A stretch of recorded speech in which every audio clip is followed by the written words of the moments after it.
So our guest today is he's a physician, he's a healthcare advocate, and an author. It seems like there's not a lot that this guy up in Michigan doesn't do. So please welcome Dr. Todd Otten. Really, two key moments in my career came after I came back from the Navy. The first was in 2019. I went through really horrendous burnout. I went from loving my job and loving seeing patients to literally hating it, sitting in the backyard in tears, not wanting to do it anymore. Fortunately, I had a little bit of time off. My CEO had the foresight to give me a break, and I took it, came back. Really took about 2 years to recover from that. That's when I started writing. And then there was another key moment in August of 2022. A new CEO and a VP came to my office and said, "Hey, we got a great idea. We're going to move you back to the town where we got burned out because we can save money on rent." And I was in a position not to take that, so I literally resigned the next morning. I'd been there for almost 13 years at that point, and from there went on a quite an amazing journey of networking and advocacy.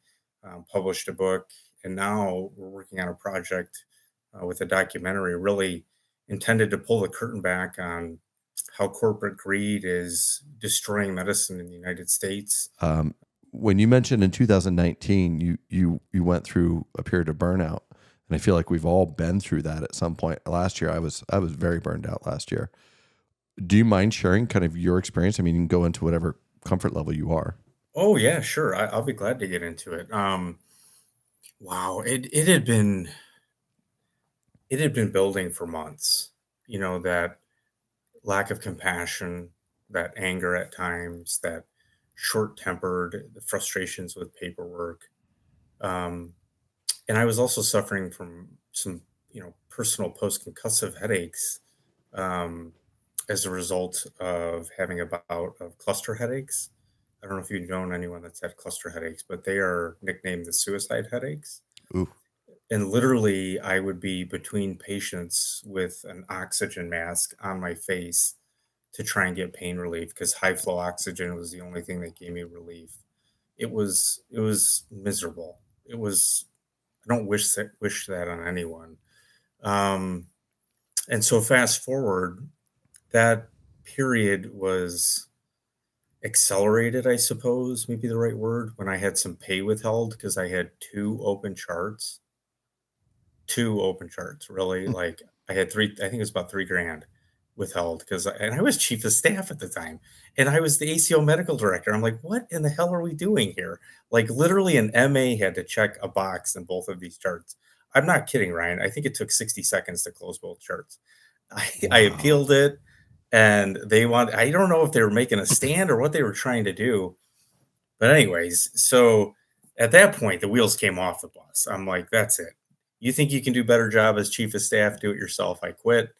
I resigned like every leadership position I had. Yeah, it's uncomfortable. Yeah, it's awkward. No one wants to talk about it, but we can't ignore it anymore. Like you said, one doc per day killing themselves, 2 times the general population is another stat that I heard.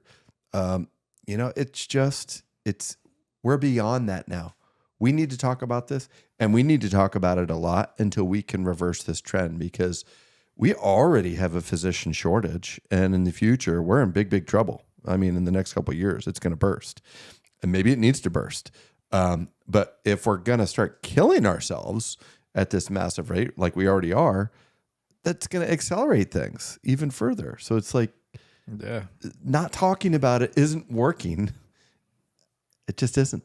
No, I agree, and I think we need to take it to the next level and beyond those intimately involved with healthcare, regardless of the role. We need the whole country to be aware of what's going on, and this is just one of many layers of things that need to be addressed um, in our system because the dysfunction's top to bottom.